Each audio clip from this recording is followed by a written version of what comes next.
IPL 2025 mega action வரப்போகிற November 24 அதுக்கப்புறம் 25 நடத்த போகிறாங்க சவுதி அரேபியாவில். இருக்கிற 10 டீம்ஸுமே பார்த்தீங்கன்னா அவங்க டீமுக்கான முக்கியமான பிளேயர்ஸை வாங்க போகிறாங்க. அடுத்த 3 வருஷம் கொண்ட சைக்கிளுக்கு ஒரு தரமான ஸ்குவாடை பில்ட் பண்ண நினைப்பாங்க. T20 ஃபார்மேட்டை பொறுத்த வரைக்கும் நல்ல ஆல்ரவுண்டர்ஸ் டீமில் இருக்கிறது ரொம்பவே முக்கியம். இப்போ இந்த மெகா ஆக்ஷனில் பார்த்தீங்கன்னா பல தரமான ஆல்ரவுண்டர்ஸ் பார்த்தீங்கன்னா ரிலீஸ் ஆயிருக்காங்க. பல பிளேயர்ஸ் பார்த்தீங்கன்னா வர போகிறாங்க. இதில் எந்தெந்த ஆல்ரவுண்டர் எந்தெந்த டீமுக்கு போகிறாங்க, அது மட்டும் இல்லாமல் எத்தனை ஆல்ரவுண்டர் எந்த மாதிரியான ப்ரைஸுக்கு போக போகிறாங்க அப்படின்னு பல எதிர்பார்ப்புகள் இருக்கு. இப்போதைக்கு இந்த வீடியோல பாத்தீங்கன்னா இந்த ஆக்ஷன்ல இருக்க டாப் ஆல்ரவுண்டர்ஸோட லிஸ்ட்டை தான் பார்க்க போறோம். அதுக்கு முன்னாடி இந்த வீடியோக்கு லைக் கொடுத்துருங்க. ஸோ வீடியோவை ஸ்டார்ட் பண்ணிடலாம். இந்த லிஸ்ட்ல முதல்ல இருக்க பிளேயர் கிளென் மேக்ஸ்வெல்லை பொறுத்த வரைக்கும் ஒரு அதிரடியான மிடில் ஆர்டர் பேட்ஸ்மேன். அது மட்டும் இல்லாம தேவையான சமயத்துல டீமுக்காக பவுலிங்கும் போடுவாரு. போன மெகா ஆக்ஷன்ல பாத்தீங்கன்னா ஆர்சிபி இவரை வாங்கியிருந்தாங்க 2021. அந்த வருஷம் ஆக்ஷனுக்கு முன்னாடி 2020 இவருக்கு ஒரு மோசமான வருஷமா இருந்தது. அதுக்கேற்ற மாதிரியே இப்போ திரும்பவும் 2024 மேக்ஸ்வெலுக்கு ஒரு போரான சீசன் அமைஞ்சிருக்கு. ஆடின 10 மேட்ச்ல பாத்தீங்கன்னா 58 ரன்ஸ் அடிச்சிருக்காரு. அது மட்டும் இல்லாம 6 விக்கெட்ஸ் எடுத்திருந்தாரு ஆர்சிபிக்காக. என்னதான் இருந்தாலும் மேக்ஸ்வெல்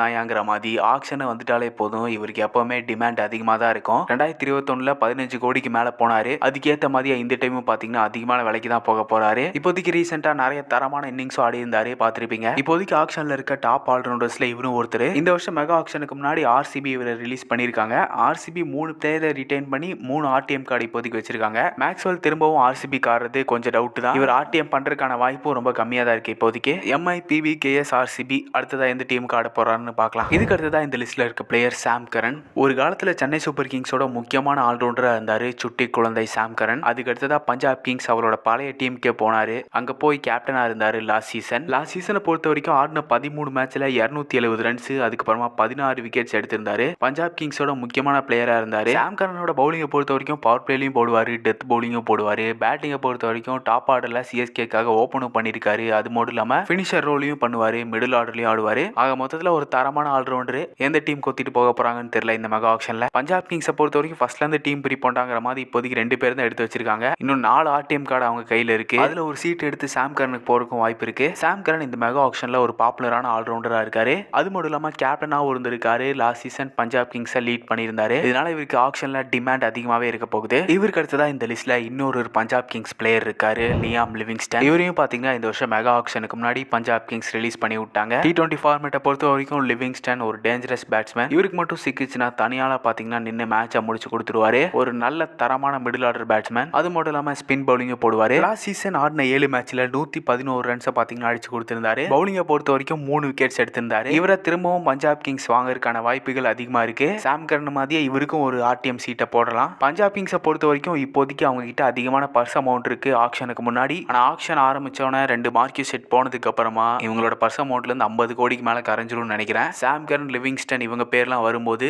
பஞ்சாப் கிங்ஸோட பர்ஸ் அமௌண்ட் கம்மியா தான் இருக்கும். இதனால மற்ற டீம்ஸ் இவங்களை டார்கெட் பண்ணி வாங்கும்போது கொஞ்சம் போட்டி இன்னும் விறுவிறுப்பா இருக்கும்னு நினைக்கிறேன். பார்க்கலாம் பஞ்சாப் கிங்ஸ் எடுக்கிறாங்களா இல்ல இருங் பாய்னு சொல்லி வேற ஏதாவது டீம் எடுக்கிறாங்களா. இவருக்கு அடுத்ததான் இந்த லிஸ்ட்ல மார்க்கஸ் ஸ்டாய்னஸ் இருக்காரு. லாஸ்ட் சீசனை பொறுத்த வரைக்கும் ஒரு தரமான சீசனா இருந்துச்சு இவருக்கு. Australian allrounder. இப்போதைக்கு இந்த மெகா ஆக்ஷனுக்கு முன்னாடி லக்னோ சூப்பர் ஜெயின்ஸ் பாத்தீங்கன்னா அவரை ரிலீஸ் பண்ணிருக்காங்க. லாஸ்ட் சீசன் இவர் ஆடின 14 மேட்ச்ல பாத்தீங்கன்னா 388 ரன்ஸ் அது மட்டும் இல்லாம 4 விக்கெட்ஸ் எடுத்திருந்தாரு லக்னோ சூப்பர் ஜெயின்ஸ்க்காக. அதுவும் ஸ்பெஷல் சம்பவமா 124 நாட் அவுட் அடிச்சிருந்தாரு லாஸ்ட் சீசன். அந்த மேட்சை எல்லாராலையும் மறக்க முடியாதுன்னு நினைக்கிறேன். லக்னோ சூப்பர் ஜெயின்ஸ் வந்த வருஷத்துல 2022 மெகா ஆக்ஷனுக்கு முன்னாடி சைன் பண்ண 3 பிளேயர்ஸ்ல ஒரு பிளேயர் ஸ்டாய்னஸ். கடந்த 3 வருஷம் கொண்ட சைக்கிள்ல ஸ்டாய்னஸ் பாத்தீங்கன்னா லக்னோ சூப்பர் ஜெயின்ஸோட ஒரு முக்கியமான பிளேயரா இருந்திருக்காரு. லக்னோவை பொறுத்த வரைக்கும் எங்க டீம்ல ஆல்ரவுண்டர்ஸ் தான்டா எங்க டீமேங்கிற மாதிரி டீம்ல பாத்தீங்கன்னா அத்தனை ஆல்ரவுண்டர்ஸ் இருப்பாங்க. அதுல முக்கியமான பிளேயர் ஸ்டாய்னஸ். திரும்பவும் லக்னோ ஸ்டாய்னஸை வாங்குறதுக்கான வாய்ப்புகள் இருக்கு. இவருக்கு ஒரு ஆர்டிஎம் கார்டை போட்டு விடுங்கப்பா. இவருக்கு அடுத்ததான் இந்த லிஸ்ட்ல இருக்க பிளேயர் ரவிச்சந்திரன் அஸ்வின். இவர் லாஸ்ட் சைக்கிள் பாத்தீங்கன்னா ராஜஸ்தான் ராயல்ஸ்க்காக ஆடி இருந்தாரு. இப்போதைக்கு ராஜஸ்தான் ராயல்ஸ் 6 பிளேயர்ஸை பாத்தீங்கன்னா ரிட்டைன் பண்ணி 0 ஆர்டிஎம்ஸோட வர போறாங்க ஆக்ஷனுக்கு. இதனால அஸ்வின் பாத்தீங்கன்னா புதுசா இன்னொரு டீமுக்கு போறதுக்கான வாய்ப்புகள் அதிகமா இருக்கு. இவர் லாஸ்ட் சீசன் பாத்தீங்கன்னா 15 மேட்ச் ஆடி இருந்தாரு. அதுல 86 ரன்ஸ் அதுக்கப்புறமா 9 விக்கெட்ஸ் எடுத்திருந்தாரு. இவரை இப்போதைக்கு மெகா ஆக்ஷன்ல சென்னை சூப்பர் கிங்ஸ் டார்கெட் பண்றதுக்கான வாய்ப்பு அதிகமா இருக்கு. 2009 இருந்து 2015 வரைக்கும் சென்னை சூப்பர் கிங்ஸ்ல இருந்திருந்தாரு இவரு. இப்போ திரும்பவும் ஹோம் கமிங் கொடுக்கறதுக்கான வாய்ப்பு இருக்கு. நம்ம சென்னையோட ஹோம் கிரவுண்ட் கண்டிஷன் இவருக்கு அத்துப்படி. இதனால இவர மாதிரியான ஒரு பிளேயரை கண்டிப்பா சென்னை சூப்பர் கிங்ஸ் திரும்பவும் எடுப்பாங்க.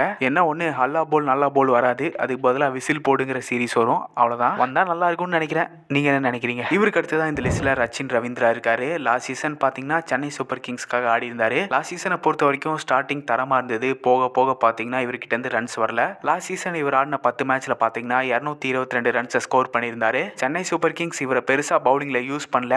ஆனா இவர் ஸ்பின் பவுலிங் போடுவாரு. இவரோட பேரும் பாத்தீங்கன்னா இப்போதைக்கு ஆக்ஷன்ல ஹை டிமாண்ட்ல இருக்கு. ஒரு அதிரடியான பேட்ஸ்மேன், டாப் ஆர்டர்ல ஆடுவாரு. அது மட்டும் இல்லாம தேவையான சமயத்துல பாத்தீங்கன்னா டீமுக்காக பவுலிங் போடுவாரு. இவரை இப்போதைக்கு சென்னை சூப்பர் கிங்ஸ் அதுக்கப்புறம் ஆர்சிபி மாதிரியான டீம்ஸ் டார்கெட் பண்றாங்க. ஆர்சிபியை பொறுத்த வரைக்கும் மேக்ஸ்வெல் இல்லைன்னா இவருக்கு போறதுக்கான வாய்ப்பு அதிகம். இவருக்கு அடுத்து தான் இந்த லிஸ்ட்ல பாத்தீங்கன்னா வாஷிங்டன் சுந்தர் இருக்காரு. லாஸ்ட் சீசன் சன்ரைசர்ஸ் ஹைதராபாத்துக்காக ஆடி இருந்தாரு. அதிகமான மேட்சஸ் கிடைக்கல. ஆனா இப்போதைக்கு ரீசெண்டா இவரோட ஃபார்ம் பாத்தீங்கன்னா பீக்ல இருக்கு. ஒரு யங் ஆல்ரவுண்டர், பேட்டிங்கும் ஆடுவாரு, ஓப்பனிங்கும் ஆடி இருக்காரு. ஆனா என்ன எஸ்ஆர்எச் பாத்தீங்கன்னா இவர் அந்த அளவுக்கு யூஸ் பண்ணல. இதுக்கு முன்னாடி ரைசிங், புனே, ஆர்சிபி எல்லாம் ஆடி இருக்காரு. இப்போதைக்கு இந்த ஆக்ஷன்ல இவருக்கும் பாத்தீங்கன்னா டிமாண்ட் அதிகமா இருக்கு. எஸ்ஆர்எச் கிட்ட இன்னும் ஆர்டிஎம் கார்டு பாக்கி இருக்கு. பார்க்கலாம் எந்த டீம் இவர் எடுக்கிறாங்கன்னு. இந்த லிஸ்ட்ல இருக்க பிளேயர்ஸ் எந்த டீமுக்கு போனா நல்லா இருக்கும், எந்த பிரைஸ்க்கு போவாங்கன்னு நீங்க நினைக்கிறீங்க? அது மட்டும் இல்லாம இந்த லிஸ்ட்ல நான் மிஸ் பண்ண பிளேயர்ஸையும் மறக்காம கமெண்ட்ஸ்ல சொல்லுங்க. இந்த வீடியோ உங்களுக்கு பிடிச்சிருந்துச்சுன்னா இந்த வீடியோக்கு லைக் கொடுத்துருங்க. இதே மாதிரி வீடியோஸ் பார்க்கணும்னு நினைச்சீங்கன்னா நம்மளோட சேனலை சப்ஸ்கிரைப் பண்ணாதவங்க சப்ஸ்கிரைப் பண்ணி வச்சுக்கோங்க. So thanks boys.